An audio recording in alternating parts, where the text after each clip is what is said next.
حکومت وايي د وسلوالو طالبانو روزنځایونه او پټنځایونه اوس هم په پاکستان کې دي او د ټپیانو درملنه هم هلته کیږي. افغان لوړپوړي امنیتي او دفاعي مسؤلین وايي پاکستاني چارواکو په کراتو 3 اړخیزو او 4 اړخیزو ناستو کې دا منلې چې د دغه ډلې پټنځایونه په پاکستان کې دي. د دوی په وینا طالبان د پردیو په اشاره د جګړې لپاره چمتوالی نیسي او د سولې لپاره اراده نه لري. زمونږ به ورته مشوره دا وي چې سیاست مو زده نه دی، باداران درنه سوء استفاده کوي، غلطې مشورې درته په روسخ کالم درکړې وي او اوس هم درکړې وي. ورکې که د دې بادارانو پردیو نه راشه د افغانانو مشوره واوره. افغانان سوله غواړي، ټول افغانان په هر ځای کې چې دی یوازینی غږ یې همدا دی چې سوله وکړو.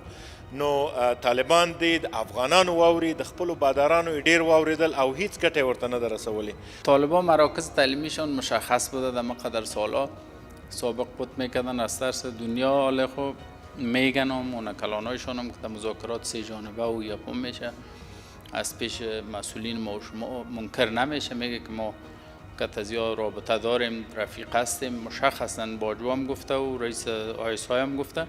حالا طالبا که در اینجا هستن در یکان جایا ای به خاطر که خوشخدمتی کنه و فشار دنیا را سر از وا کم کنه آمدن میگه ما در افغانستان مرکز تعلیمی داریم. د افغانستان د ملي امنیت ریاست عمومي مشر هم وایي چې وسلوال طالبان په افغانستان کې روزنځایونه نه لري، له پاکستان هیواد څخه یې بشپړ ملاتړ کیږي او یا د ډلې ته تازه د زورورې جګړې د پیل امر شوی دی.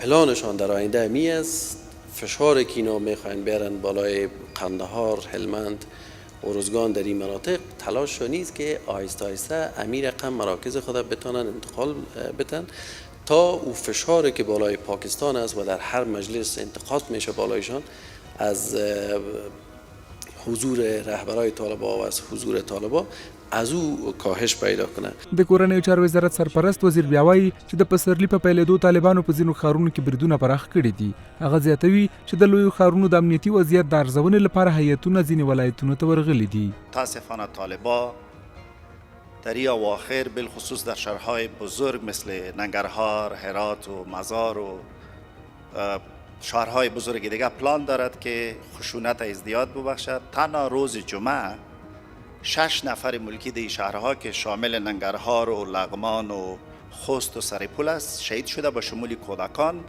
و 21 نفر زخمی شده. ما هدایت جدی به تمام منصوبین پلیس و امنیتی دادیم تا جلوی همچو اعمال شوم دشمن بگیره. په ټولنیزو رسنیو کې هم ګڼ شمېر افغانانو د پاکستان او وسلوالو طالبانو اهداف شوم ګڼلي او پر وړاندې یې د افغان ملي امنیتي دفاعي ځواکونو د مقاومت یادونه کړې. دوی همداراز د ملي امنیت شورا تر چتر لاندې د امنیتي رهبرۍ د کړنو رسنیو او ولس ته د ځواب ویلو فرهنګ ستایلی. د افغانستان جګړه کې د پاکستان د رول یادونه په داسې مهال کیږي چې ټاکل شوې راتلونکو ورځو کې د افغان سولې په اړه د استانبول مهمه ناسته ترسره شي چې د افغان حکومت، طالبانو، امریکا او یو شمېر نورو هیوادونو ترڅنګ پاکستاني چارواکي هم ګډونوال دي.